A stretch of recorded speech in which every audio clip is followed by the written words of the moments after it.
sejahtera untuk kita semua. Yang terhormat Ibu Narasumber yang kami banggakan serta teman-teman yang saya banggakan.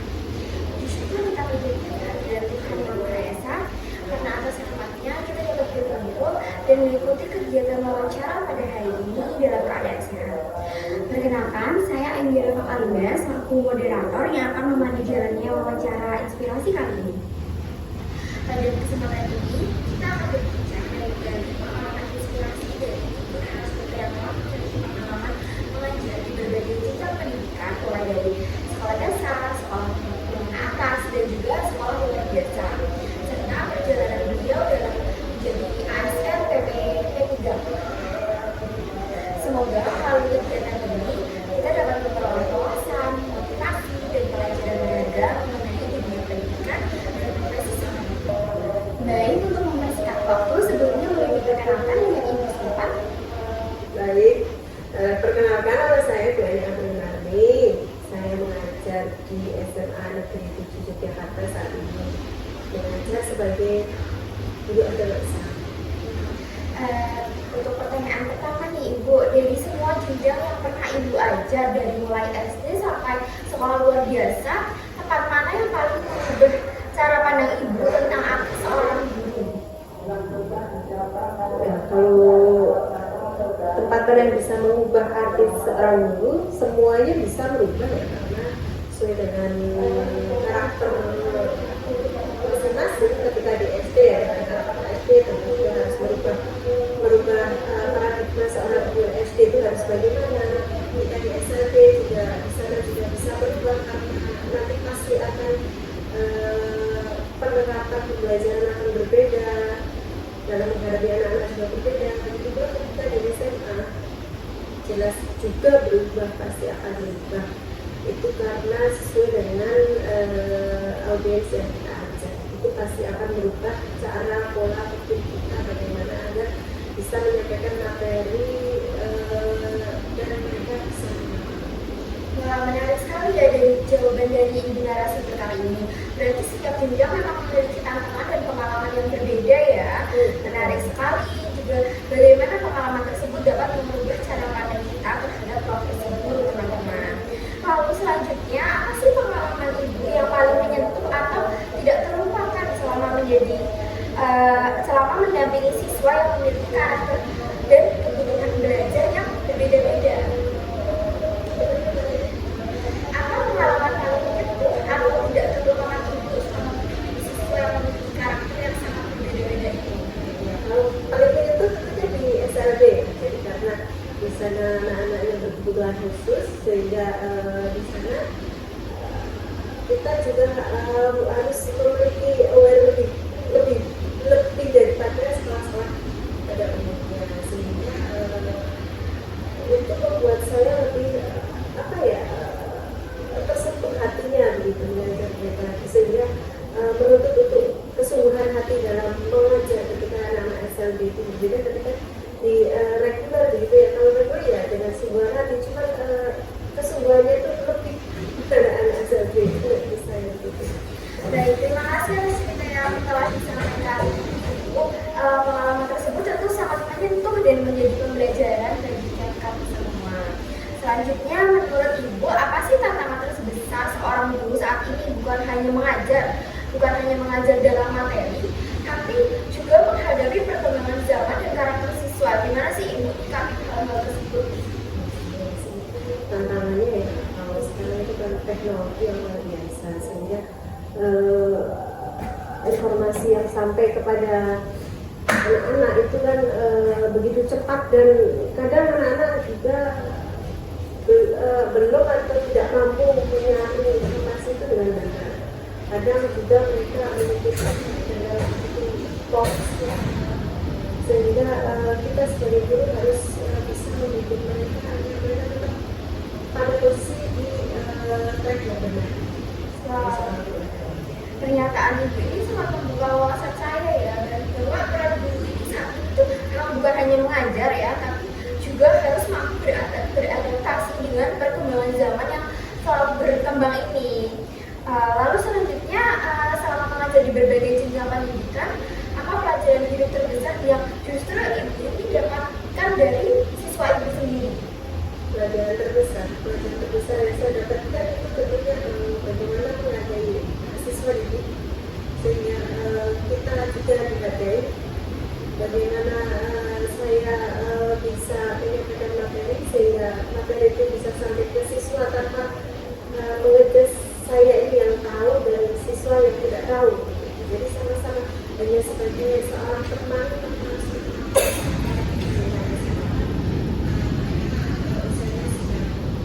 Mulai dewasa sehingga kita harus mampu menyampaikan materi itu tanpa ada judge bahwa saya yang pintar, dia yang belum tahu. Kadang saya menyampaikan bahwa kalian lebih pintar dari ibu ini, tapi saat ini ibu sebagai guru kalian harus menyampaikan ini, menasihati kalian, sehingga kalian saya harap apa yang disampaikan oleh Bu Eni ini bisa sebagai bekal kalian ketika nanti pada jenjang selanjutnya. Wah, menarik sekali ya, karena ternyata bukan hanya kita sebagai siswa yang belajar terhadap guru ya teman-teman, tapi guru juga mendapat banyak pelajaran hidup dari kita para siswa seperti itu. Terus selanjutnya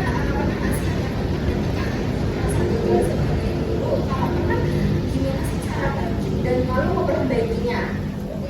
Mungkin sebagai ibu selama ini belum pernah sih saya merasakan itu, karena alhamdulillah selama ini baik-baik aja. Kebetulan ketika saya mengajar juga anak-anak respon gitu. Jadi kalau gagal dalam artian gagal menyampaikan materi belum pernah sih. Lalu selanjutnya banyak orang menganggap profesi guru itu melelahkan dan kurang dihargai. Apa yang membuat ibu ini tetap bertahan dan mencintai profesi ibu ini sampai sekarang? Melelahkan enggak sih, menurut saya itu kan panggilan hati ya. Kalau udah panggilan hati itu susah, jadi susah dikatakan melelahkan enggak. Jadi menyenangkan aja, senang aja, karena datang dari panggilan hati. Senangnya di sini kita bekerja dalam bidang yang lain merasa kurang mampu. Luar biasa sekali ya yang dedikasi yang dimiliki ibu ini, dan juga tadi kami dapat memahami bahwa menjadi guru ini memang butuhnya ketulusan dan komitmen yang besar teman-teman. Lalu bagaimana proses ibu sendiri, proses perjuangan ibu ini hingga akhirnya berhasil menjadi ASN PPK, dan apa tantangan paling berat selama proses menjalani ASN tersebut? Prosesnya banyak sekali. Jadi ketika saya mulai mengajar tahun 2006 itu sampai dengan saya diangkat tahun 2023 sekitar 18 tahun itu peningkatan PNS kan sangat sedikit yang beragama itu. Jadi ada paling 1-2. Nah, ketika daftar karena peluangnya sedikit ya, peluangnya kecil dan selalu gagal.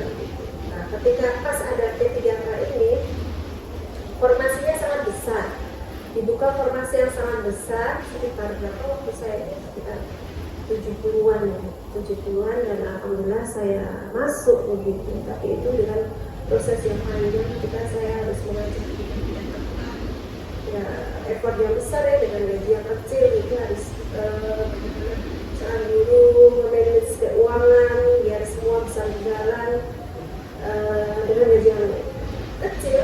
Tapi ya alhamdulillah saya sekarang juga proses ya pada posisi yang diharapkan banyak orang ketika mereka berkeinginan menjadi profesinya ini menjadi seorang. Menarik sekali ya perjuangan menjadi ASN PPK ini, ternyata tidak mudah juga ya teman-teman. Namun dari pengalaman tersebut kita bisa melihat semangat dan usaha yang luar biasa teman-teman. Lalu pertanyaan terakhir nih untuk ibu, jika ibu bisa menyampaikan satu pesan untuk calon guru atau dan generasi muda yang ingin menjadi seorang pendidik, pesan apa yang paling ingin ibu sampaikan? Seorang calon guru ya, calon guru harus siap mental ya, nanti ketika lulus misalkan kalau ada apa peluang ikut PPG silakan, PPG pelajar lah silakan ikuti. Agar nanti kalau sudah PPG pelajar nanti tinggal mencari tempat untuk mengajar begitu. Setelah itu nanti ada proses selanjutnya begitu. Terus pesan-pesannya juga jangan berkecil hati ya ketika kalian sudah mengambil dalam hati kalian ingin menjadi seorang guru, maka jangan berkecil hati tentang rezeki, insya Allah ada dari mana saja. Terus tentang stigma selama ini ya yang guru merasa di apa ya, seolah-olah kurang dihargai begitu. Asalkan kita bekerja dengan sungguh, insya Allah nggak ada masalah dimanapun kita berada, mau pindah tempat dimanapun juga, kalau kita bekerja dengan seluruh hati, insya Allah dimanapun kita akan bekerja. Baik, terima kasih kepada Ibu atas pesan yang sangat bermakna. Semoga nasihat tersebut dapat menjadi motivasi dan pegangan bagi calon pendidik di masa depan. Baik, Ibu, tidak terasa kita sudah sampai di penghujung sesi wawancara pada hari ini. Kami mengucapkan terima kasih yang sebesar-besarnya kepada Ibu narasumber atas waktu, pengalaman, serta ilmu pelajaran dan motivasi berharga yang dapat kami ambil dari perjalanan dan dedikasi Ibu sebagai seorang pendidik. Semoga apa yang telah disampaikan pada kesempatan ini dapat menjadi inspirasi dan menambah wawasan bagi kami semua, khususnya dalam memahami dunia pendidikan dan perjuangan menjadi seorang guru. Saya selaku moderator juga mengucapkan terima kasih kepada seluruh teman-teman yang sudah mendengarkan dan mengikuti wawancara ini dengan baik. Mohon maaf apabila terdapat kekurangan dalam memandu jalannya kegiatan ini. Akhir kata, saya pamit undur diri. Wassalamualaikum warahmatullahi wabarakatuh.